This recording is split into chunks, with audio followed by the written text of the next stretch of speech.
Dr. Ott, you spoke with our group about helping young people become ethicists. Can you say a bit more about that? Why that's important and how those of us who work with youth even start doing that?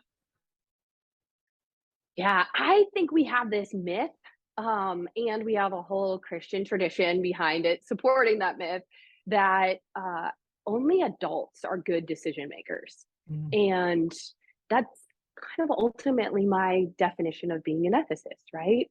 Do you know who you want to be and what actions you should be doing in the world? And do your faith values support that? Well, I think people can do that at all ages. Those decisions look different. But when we rely on a Christian tradition that says, oh, you must be, this reasoned, independent, experienced adult to be a decision maker, we lose out on just the creativity and the struggle that young people have thinking through those really tough decisions in their lives. So I'd rather say we're all ethicists at all ages. We face different kinds of decisions. And honestly, we bring different resources to making those decisions. So I like to think of ethics as art or as improv, as play.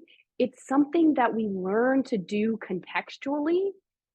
That means we need opportunities to do it and be supported in that process, whether we're 5, 15, or 45. Our faith communities can be that place. And we are one of the only intergenerational places left in kids' lives. Uh, Families, maybe, but definitely in faith communities. So I want us to create spaces where we work through our problems. That's the other thing about ethics.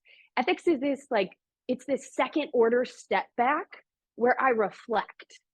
It's not, yes, you're doing ethics in the moment, but we might actually talk about that more as morality, like everyday decision making. Ethics is I step back and I think about it. How did those systems get created? Why are those the options available to me? Why do some people have these resources and other people don't?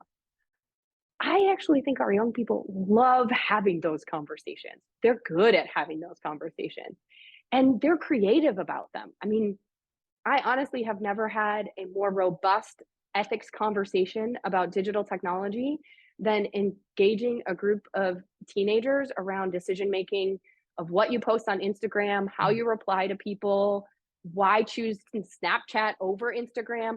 I mean, these are like really robust thinking, Yep. like decision making, problem solving qualities. Yep. Um, so when I say that I want us to think about our young people as ethicists, it means that I want us to create spaces where they can reflect on their own personal decisions, but also on systems of power around them, how those systems get created, how they interact with those systems, and the way they will bring their faith values to the kinds of decisions they want to make in their lives. And when it comes to sexuality, I think it's extremely important to have those conversations and think about those decisions before you're in the moment. If you've thought about, this is how I'd love this decision to go in my life, say around engaging in sexual intercourse, you're much more likely to stand on your values and work for that to be the situation in which you make that decision than if you're just spur of the moment trying to respond. Yeah. Yeah, it occurs to me that I recently was reading something that talked about meaning making for adults, not just for youth. But my bias is that I think youth are some of the best meaning makers out there. And it's similar to what you're describing, right? It's saying, okay, where am I deriving specific meaning from these decisions? And what is driving the decisions that I make? As you said, ahead of time, right? So that you're not in the moment and just swayed by the feelings you might have then, but you have an ethos in your own being ahead of time so that you can confront those situations in a way that feels authentic to you. So, yeah. Yeah. Yeah, so I agree. I share the bias that young people really are amazing meaning makers, and part of that I think is just as we grow older, we sort of start to rein in our creativity and possibility of what we see in life. But I also think there's a way in which failure can we learn from it, and Yeah. it's okay to fail. And I think we lose that opportunity as we grow older as well. Maybe those failures have larger consequences, yes, Mm. but it's almost as though we're just trying to avoid them so we don't take a chance. Right. And so I really feel like, along with thinking artistically and creatively about ethics, I also have learned a lot from queer theology's approach to failure and how it affects us as we think about sexuality. Mm. Like, none of us is going to have the storybook version of what our sexuality should be and what our relationships should be. And maybe if from the start with youth, we could say,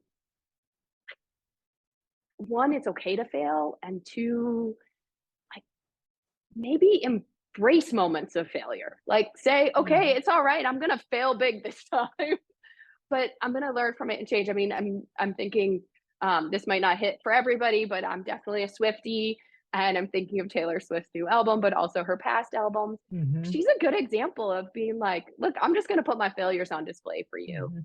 but Yeah. also the successes and the learnings that come from them. Yeah. And I think if we integrated that a little bit more into how we think about sexuality, I've written a bunch about orgasmic failure. We Mm. have this like standard of the ultimate of what like our sexuality and our sexual lives are supposed to be. Nobody lives up to it. Like, let's just embrace that really what we should be going for is just orgasmic failure and live in the moment, be relational, seek out Mhm. that intimacy rather than striving for something that society's created, or maybe even that Christianity's created, that we're not going to make it there. Thank you.